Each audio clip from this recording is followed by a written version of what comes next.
Hi, everyone. I'm Elaine Quijano. President Trump moved forward with one of his campaign promises Thursday, formalizing his plan to impose tariffs on steel and aluminum imports. A group of steel workers joined the president for the signing, but lawmakers from his own party were absent from the event. More than 100 Republicans urged the president to hold off on his plan. Chip Reed has more. Steel is steel. You don't have steel, you don't have a country. Surrounded by steel and aluminum workers, President Trump today signed proclamations imposing tariffs of 25% on imported steel and 10% on imported aluminum.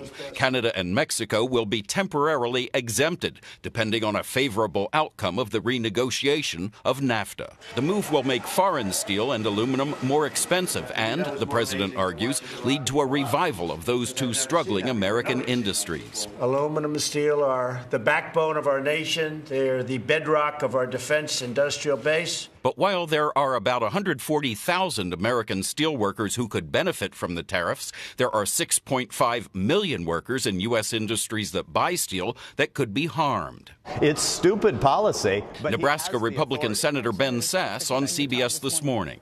Tariffs always hurt us. Ultimately, nobody ever wins a trade war. Both sides lose a trade war. Most Republicans oppose the president's plan, and many tried desperately to change his mind. Republican House Speaker Paul Ryan said, "I disagree with this action and fear its unintended consequences. One of those possible consequences is a global trade war. The European Union is already threatening retaliatory tariffs on dozens of American-made goods, including Harley-Davidson motorcycles, Kentucky bourbon, even cranberries and peanut butter." Some of the strongest support for the plan came from Rust Belt Democrats like Joe Manchin of West Virginia. I'm encouraged, I really am, and I think it gives us a chance basically to reboot, get jobs back to West Virginia, back to America.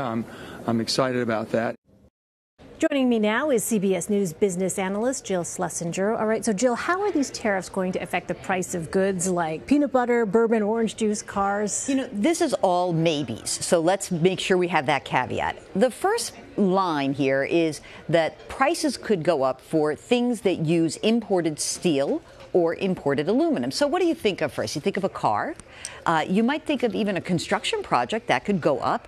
Maybe your can of beer or a can of food, that could rise. But the idea that if there's retaliation from maybe the European Union, they put tariffs on other things that maybe we export, like bourbon or Levi's, then all of a sudden you can see how a tit-for-tat trade war could escalate, makes prices go up for everyone, everywhere around the world. That's the big risk that economists are really worried about. Well, the president says that tariffs will protect American jobs, and we're showing here the president was surrounded by steel workers. How will this affect manufacturing jobs? Well, if you work for one of those steel or aluminum producers, this is good news, right? Their business will be better. The problem is if you work for one of those other industries that uses the imported steel or aluminum, and there are millions of people, I think 6.5 million who work in those industries, whereas a couple 100,000 in the producers, you can see why it seems like an unbalanced trade here. Again, we don't know how this is going to trickle down. We really are not sure even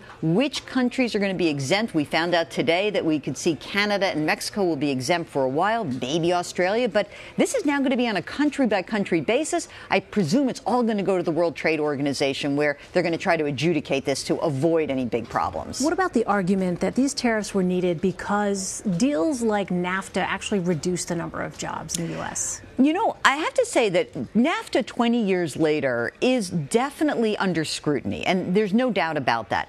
The problem with it, though, is because it's been in place for 20 years, even if we could kind of put that genie back in the bottle and correct some of the issues, the supply chain is established, right? So just think about this, like a car that's made in the United States. Many of the parts may come through Mexico, may come through Canada. And those supply chains, now that they're established, to disrupt them by ripping up the agreement and starting over, gosh, that's going to be awfully hard. There's no doubt many of these trade deals really did have big losers. We didn't do enough to help those losers. I don't know if ripping up the deal today is going to make that different. And American farmers and agricultural groups are concerned about these tariffs. Why?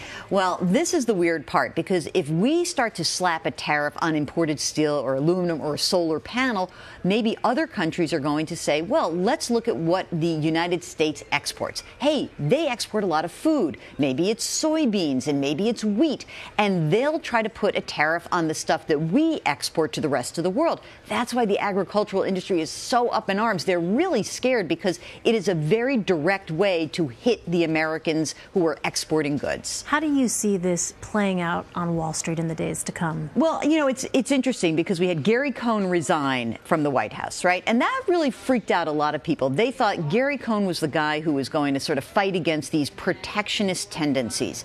I think in the beginning, everyone was really worried. Now there's some thought, well, maybe it won't be as bad as we think.